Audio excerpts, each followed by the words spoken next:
Eu sempre costumo dizer que nós somos aquilo que comemos, ou seja, dependendo daquilo que a gente se alimenta, a gente tem matéria-prima para formar ou não os neurotransmissores que controlam o nosso estado emocional. A gente sabe que os fatores do dia a dia, do cotidiano, influenciam, mas o equilíbrio e o desequilíbrio dos neurotransmissores envolvidos, com a nutrição, como a serotonina, o GABA, são neurotransmissores que podem afetar, sim, o nosso estado emocional. Como eu disse na pergunta anterior, vai depender daquilo que nós consumimos. Se a gente consome fontes de precursores da formação de serotonina, por exemplo, que é o neurotransmissor que controla essa ansiedade, nós conseguimos formar boa serotonina. Se nós consumimos alimentos que não fornecem esses nutrientes precursores, nós teremos dificuldade em produção nesses neurotransmissores.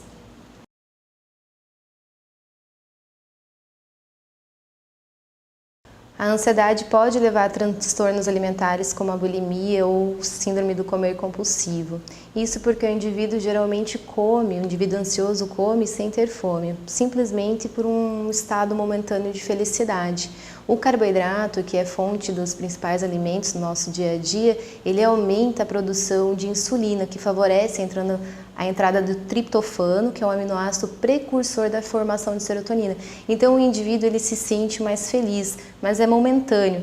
E acaba comendo demais, se excedendo e como, vamos dizer assim, como um ato purgativo, provocando vômito, enfim, a bulimia no caso.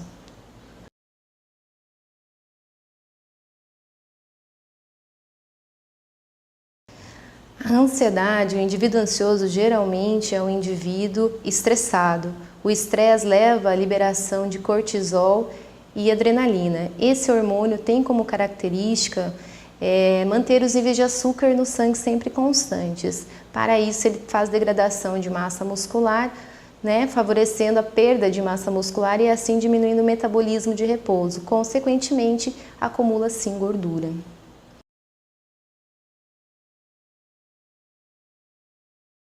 Os indivíduos ansiosos devem evitar alimentos industrializados, realçadores de sabor que contêm na composição glutamato monossódico, frituras, doces, açúcar, refrigerantes.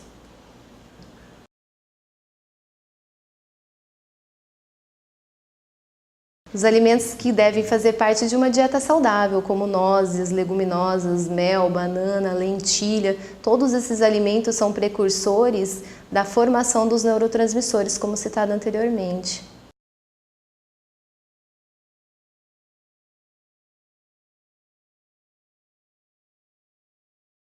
Os exercícios são excelentes coadjuvantes no tratamento da ansiedade, justamente porque liberam endorfinas, substâncias que são responsáveis pela sensação de prazer. A combinação de dieta e exercícios físicos é a base para o tratamento da ansiedade, assim como também trabalhar a respiração e cuidar com o jejum prolongado, que aumenta também o cortisol, o hormônio do estresse.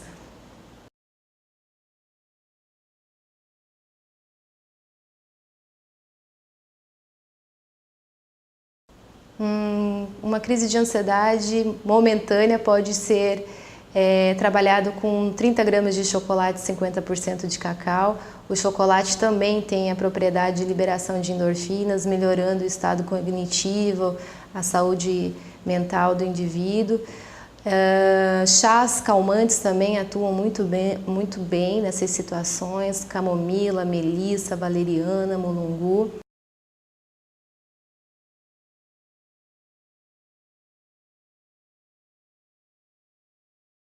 Para se ter uma boa noite de sono, eu sempre recomendo no jantar comer grelhado, com hortaliças, principalmente o alface, que também tem um efeito calmante.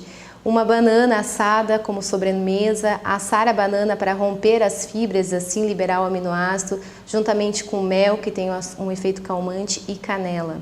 Evitar carboidratos, aquelas dietas que restringem carboidratos à noite, deve ser tomado cuidado, porque isso pode prejudicar a formação desses neurotransmissores que induzem ao sono.